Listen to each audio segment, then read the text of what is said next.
When it comes to pollution in India, a city that flashes first in everyone's mind is the capital, New Delhi. But the air quality in smaller cities and towns too is deteriorating, and that too alarmingly.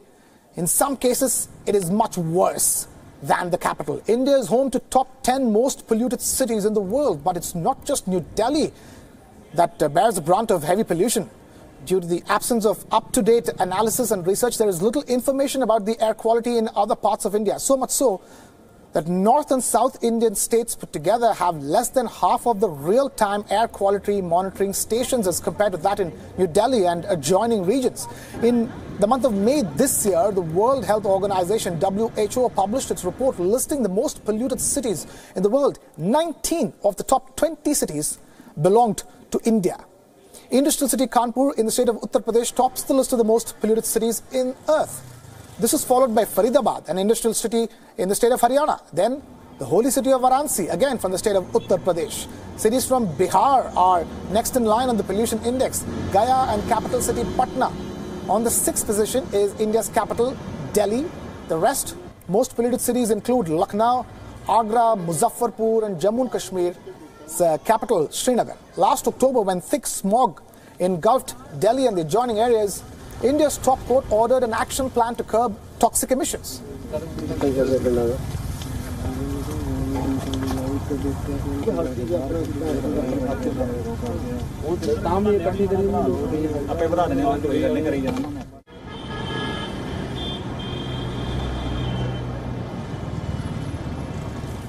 And now we're being joined by Jason West, Professor, Department of Environmental Sciences and Engineering, University of North Carolina.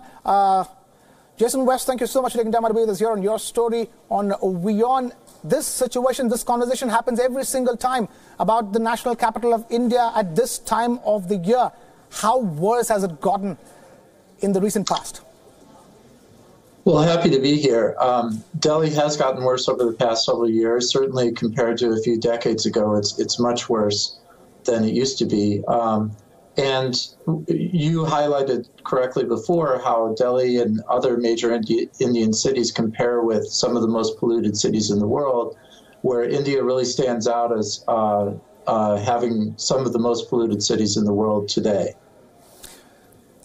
And if you were to look at that picture, the picture they say, any picture they say speaks 1,000 words, Jason, and that picture tweeted by Bryan Adams after the concert really spoke more than 1,000 words and told the story of pollution in Delhi. It's currently very poor, the air quality. An emergency action plan has been put into effect. How bad could it get this year for Delhi? Because the crop stubble burning, one of the key contributors to pollution in Delhi, has already begun. Certainly, yeah. There's a combination of factors from motor vehicles, from large industries, from residential sources, and then at this time of year, the crop stubble burning makes it even worse. So those are certainly things to be concerned about. It's hard to predict ahead of time how bad it will be compared with previous years, but all the suggestions are that it might be certainly as bad as the past few years.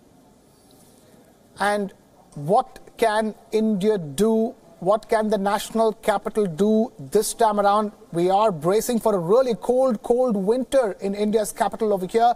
And the threat of the air being virtually unbreathable looms large. Yeah, well, certainly some of the things that could be done would be to, as you mentioned, curtail diesel generators, stop some construction activities during this time period, and if it's possible, encourage people not to burn their fields at this time of year. The longer-term solution, though, is better government regulation of all kinds of sources that would reduce pollution, not just at this time of year, but throughout the year. And if I were to ask you, the big question we're asking on your story tonight, Jason, is whether India's national capital has lost its ability, its credibility when it comes to hosting heads of state or, for the matter, international events. From what I understand, there are no big sporting or any other kind of events scheduled to take place in New Delhi in the near future. Well, that's certainly a concern. I'm sure those kinds of events, and especially sporting events, are looking at that very carefully to make decisions about whether or not to go to Delhi. And Jason West, thank you so much for taking time out to be with us here on Your Story.